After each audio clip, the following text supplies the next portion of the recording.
Hi, welcome back to the channel and more sea kayaking adventures with me. This time a local return trip from Tynemouth to Seaton Sluice. It was an impromptu meet with Mal and Will for a trip north up our local coastline. Surprisingly one I hadn't done for decades, and I'd completely forgotten how beautiful it really is. A sheltered launch from inside the piers, but a calm day with a forecast of increasing offshore winds. Once around the pier end, Tynemouth Priory comes into view as it stands high on the cliff top.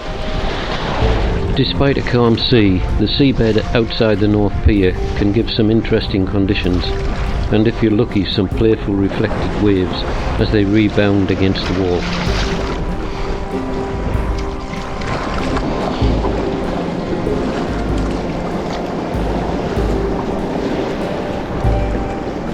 There are rocks and foul ground at the base of the pier wall and below the Priory cliffs before turning into King Edward's Bay, a lovely sandy bay popular with locals and tourists.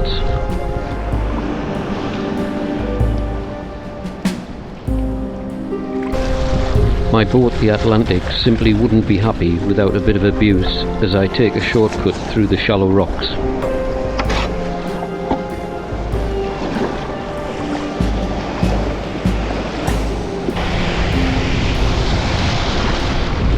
With my shortcut negotiated, we continued to Tynemouth Long Sands, passing the old Tynemouth open-air swimming pool, which was built after campaigns from 1905 due to the loss of life at sea.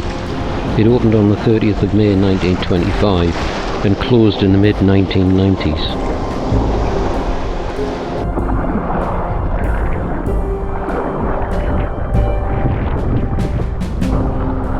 The northwesterly offshore breeze was spraying the tops off the small waves as we picked up a few little surf runs, while still maintaining our direction north up the coast.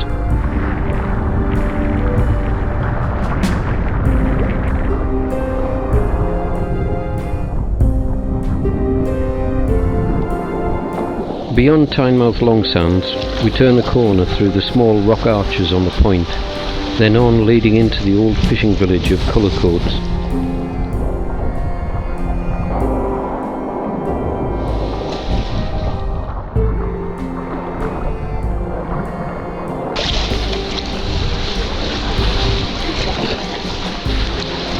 Lovely.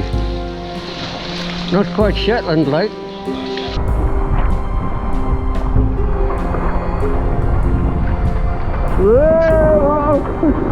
We're going to knock my cap off. Oh great. It's on my back deck.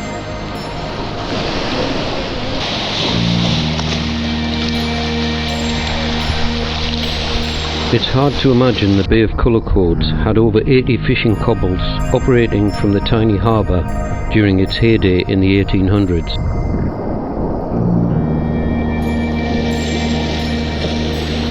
Just a little more boat abuse for another shortcut.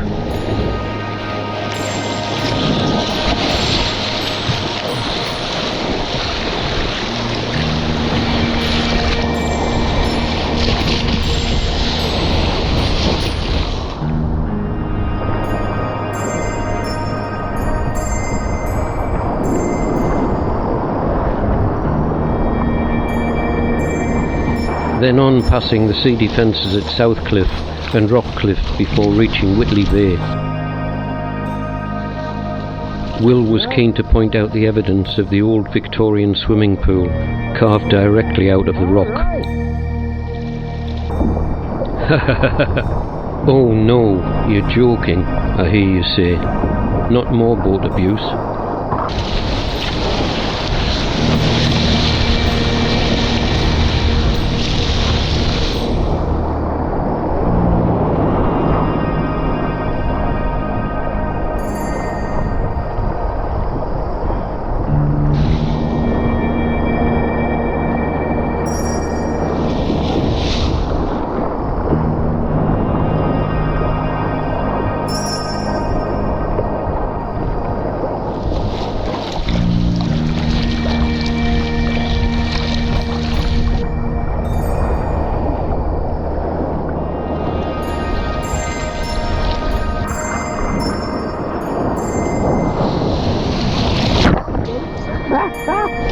Ah! Woo-hoo-hoo! Time for a few more little surfing runs on our way along Whitley Bay seafront. Oh, wow. In the distance, the iconic St Mary's Island lighthouse comes into view. The island and lighthouse is reached by a tiny causeway negotiated at low tide. The island is an important nature reserve and has many species of visiting wild birds throughout the year.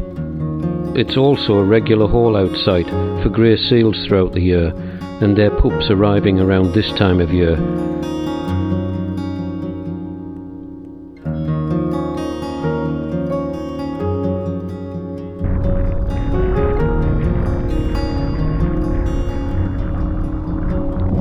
On passing Old Hartley and Collywell Bay, we reach the rock pinnacle of Charlie's Garden, named after a local villager, Charles Dockwray, who used to cultivate the top of the then promontory prior to the sea eroding it away to become a small sea stack.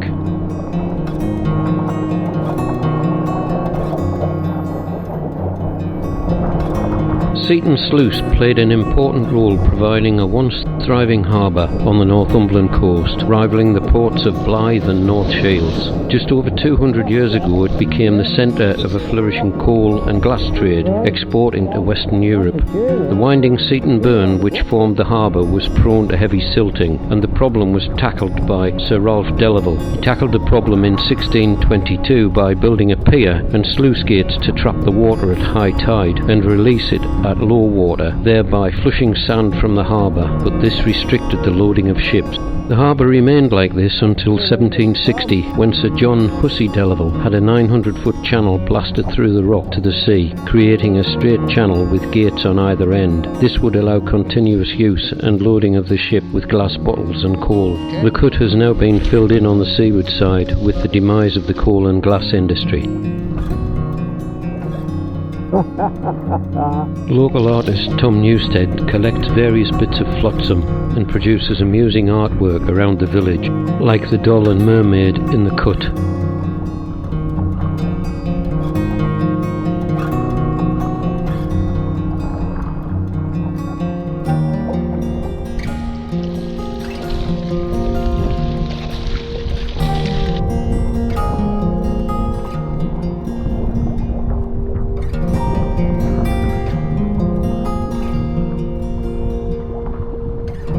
The quaint harbour with its moorings stretching right up the lower reaches of the Seaton Burn has an abundance of boats of all shapes and sizes, even an old lifeboat from one of Scotland's Calmac ferries, the Hebridean Isles. I'm impressed.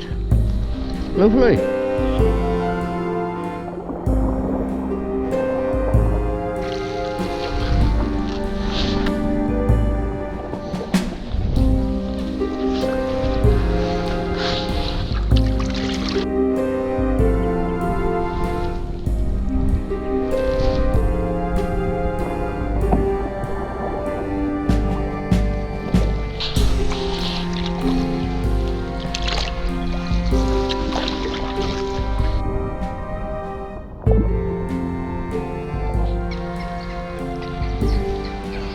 With our swift lunch stop over, we made our way back to the sea to retrace our route south back to Tynemouth.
We made sure we were well clear of the island and rocks while kayaking past St Mary's Island, both north and south, ensuring we wouldn't disturb any of the seals and newly born pups at this sensitive time of year.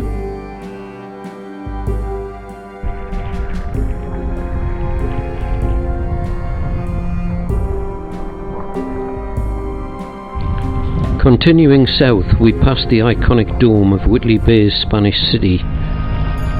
Once a popular tourist attraction, erected as a smaller version of Blackpool's Pleasure Beach, it opened in 1910 as a concert hall, restaurant, roof garden and tea room. A ballroom was added in 1920 and later a permanent fun fair.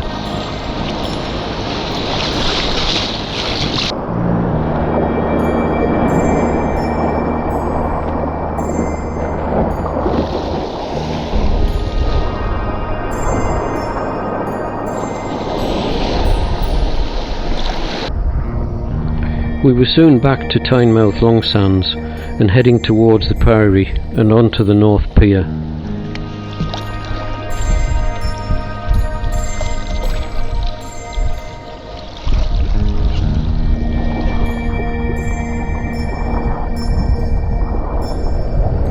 On arrival at the pier, the waves were working nicely to produce some fabulous clipotus effects, and it was great to spend a couple of minutes getting close to the action, but not quite close enough to be lifted airborne.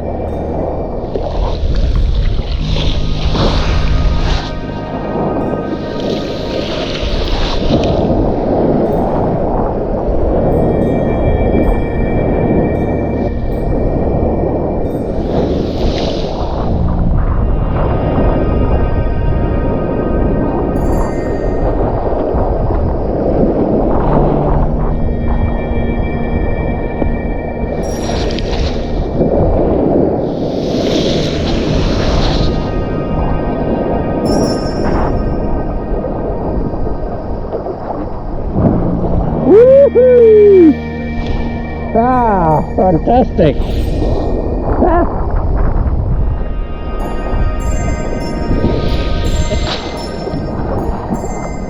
Nice day.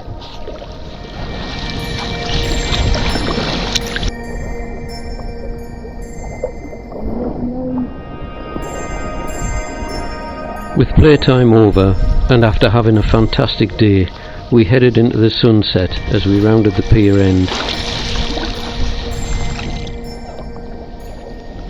Oh, a blinder.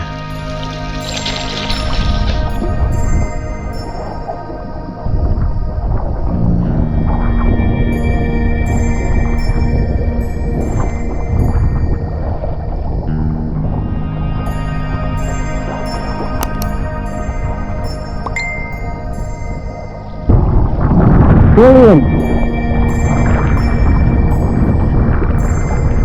Shadows are great. Fantastic.